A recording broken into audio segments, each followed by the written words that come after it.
फवाद चौधरी साहब जो हैं, उन्होंने ये कहा कि अच्छा हुआ कि आज यौम-ए-दिफ़ा था और पाकिस्तान ने अपनी परेड जो है वो मनसूख कर दी, वरना जवान हँसते। मतलब अपनी ही फ़ौज और अपने ही जवानों की इंसल्ट कर रहे हैं। ये कैसे सियासतदान हैं पाकिस्तान के? मैं अब यहाँ से चला जाना चाहता हूँ। सर, एक एफएटीएफ की टीम आई थी, क्वाइटली ऑन साइट विजिट हुए उस टीम के। उसी दौरान वहां से पाकिस्तान से आए हुए कुछ टेररिस्ट पकड़े गए, हमने बॉडी दी, उन्होंने ली भी। यहाँ सहाफत वो कर रहा है जो कतई सहाफ़ी नहीं है, यहाँ डॉक्टरी वो कर रहा है जो प्लम्बर नहीं है। अभी हाल में एक जो हार्ट अटैक से मरा था, उसकी बॉडी हमने वापस दी और पाकिस्तान ने ली। मतलब एक्नॉलेज किया कि पाकिस्तानी नेशनल्स यहाँ आके टेरर फैला रहे हैं। ये भारत के लिए बहुत बड़ी कामयाबी है कि डेड बॉडी को कभी भी पाकिस्तान ने नहीं लिया है। ये पहली बार हुआ है। मैं कह रहा हूँ आपसे खुदा की कसम, अगर मेरे पास कोई जरिया, कोई बहाना, कोई हीला मौजूद होता, मैं आज का प्रोग्राम किए बगैर यहाँ से दफा हो जाता।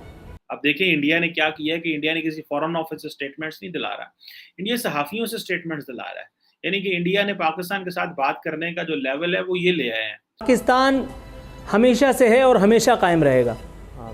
इसलिए नहीं कि हम अल्लाह मियाँ की कोई मुकर्रब, कोई बहुत ही प्यारी कौम है, बल्कि इसलिए कि ताक़यामत, माज़रत के साथ, ताक़यामत जलील होने वाली कोई मखलूक तो होगी ना कि जिसको देख करके दुनिया इबरत पकड़ेगी, कान को हाथ लगाएंगे लोग कि या अल्लाह हमें ऐसा न कर देना। 20 साल पहले जो हुआ था और अब हुआ है, इसमें जमीन आसमान का फर्क है। और अभी जो हुआ है ये इतनी बड़ी घटना है कि अगर आप इसकी ग्रेविटी को समझें तो इंडिया की बहुत भारी भारी सोच है, करेक्शन जीत है। इंटरनेशनल कम्युनिटी को पता है कि इन भिखारियों को, इन ढीठ के बच्चों को हर थोड़े अरसे के बाद भीख मांगने का एक जरिया मिलता है। अपनी सदका, खैरात, ज़कात, यार मैं और आप खाने के लिए निकलते हैं कि नहीं, भी बच्चों को लेकर के, अपनी फैमिलीज को लेकर के, तो दरवाजे पे आकर के कोई नॉक करता है, मैं और आप जैसे उसको देते हैं ना, बस वैसे ही हाल इंटरनेशनल कम्युनिटी का हमारा है।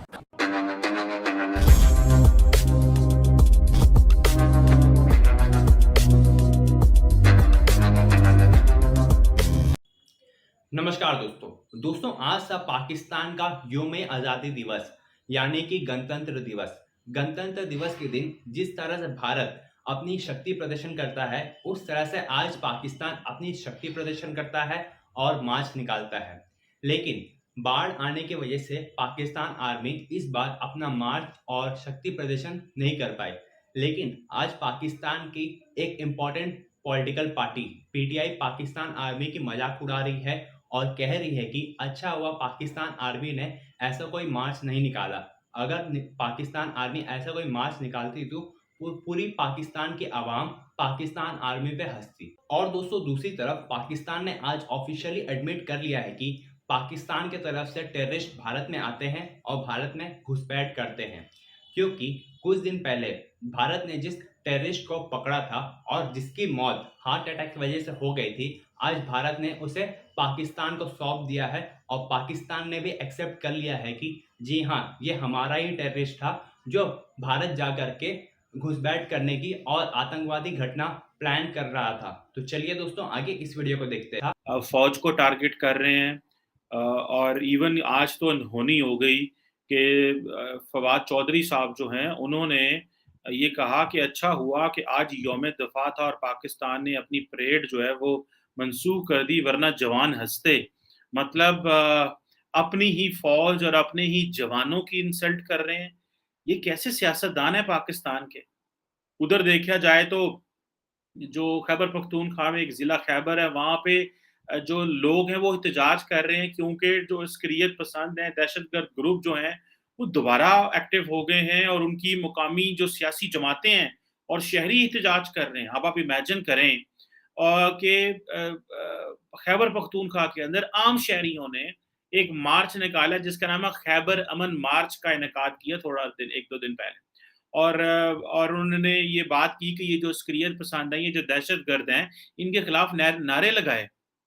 अब आप इमेजिन करें क्योंकि वो जो टीटीपी के लोग हैं वो सियासी जमातों को टारगेट कर रहे हैं, वो भत्ता मांग रहे हैं और इधर जो है वो आप देखें कि अपने ही लोग जो है वो फौज को बुरा भला कह रहे हैं। और आज के दिन जब पाकिस्तान की जो लीडरशिप है वो यौम-ए-दिफ़ा मना रही है और जीएचक्यू में एक परेड होनी थी, लेकिन वो नहीं हो सकी, तकरीब होनी थी बल्कि, जो नहीं हो सकी बिकॉज इस वक्त पाकिस्तान में फ्लड्स आए हुए हैं। सर, एक एफएटीएफ की टीम आई थी, क्वाइटली ऑन साइट विजिट हुए उस टीम के, उसी दौरान वहां से पाकिस्तान से आए हुए कुछ टेररिस्ट पकड़े गए, हमने बॉडी दी, उन्होंने ली भी। अभी हाल में एक जो हार्ट अटैक से मरा था उसकी बॉडी हमने वापस दी और पाकिस्तान ने ली, मतलब एक्नॉलेज किया कि पाकिस्तानी नेशनल्स यहाँ आके टेरर फैला रहे हैं। एफएटीएफ को ये क्या बताएंगे? और साथ में सीजफायर वायलेशंस भी होने लगी, क्या एफएटीएफ को दिखेगा और पाकिस्तान डिले हो सकता है अपने ग्रे लिस्ट के एग्जिट से?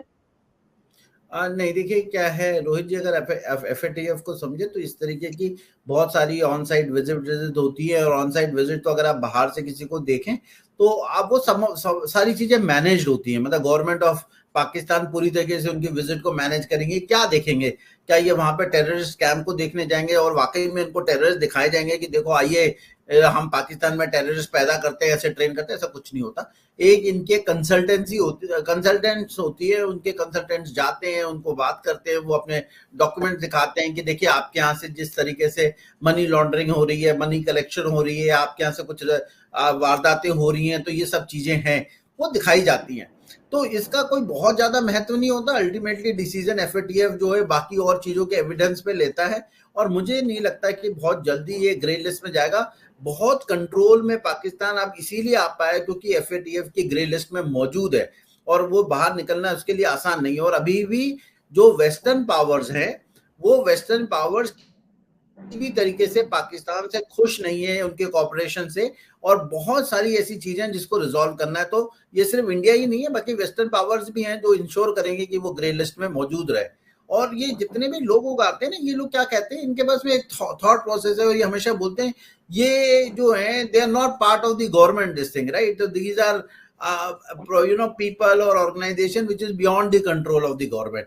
तो अब वो कह रहे हैं कि जी हम इनको कंट्रोल करने की कोशिश करते हैं, और ये उनके नाम पे इन्फिल्ट्रेट करते हैं। जितनी भी जिहादी तंजीमें हैं वो सपोर्ट पूरी तरीके से गवर्नमेंट से लेती है, फौज से लेती है, एस्टैब्लिशमेंट से लेती है, आईएसआई से लेती है, लेकिन ये कहना चाहते हैं कि जी ये वाले प्लेयर्स जो है हम इनको कंट्रोल नहीं करते। या हमें जिस तरह इंडिया के साथ भी ताल्लुकात जो है वो ठीक करने चाहिए। मिसाल के तौर पे मैं आज देख रहा था कि इंडिया के कोई सहाफ़ी हैं, वो कह रहे थे कि जी अगर पाकिस्तान भारत के साथ इकोनॉमी को ठीक करने की या इकोनॉमी इम्प्रूव करने की बात करेगा तो इंडिया रिस्पॉन्ड करेगा पॉजिटिवली। अब देखिए इंडिया ने क्या किया है कि इंडिया ने किसी फॉरेन ऑफिस से स्टेटमेंट्स नहीं दिला रहा, इंडिया सहाफ़ियों से स्टेटमेंट्स दिला रहा है। यानी कि इंडिया ने पाकिस्तान के साथ बात करने का जो लेवल है वो ये ले आए हैं कि इधर पाकिस्तानी स्टेट रिस्पॉन्ड करती है, वज़ीर आज़म और फाइनेंस मिनिस्टर बात करता है ट्रेड की, उधर इंडिया का एक सहाफ़ी उसका जवाब दे देता है, और वो जो है वो जो सहाफ़ी है वो कोर्ट होता है। तो अब आप इमेजिन कर लें कि ये किस तरह की बात है।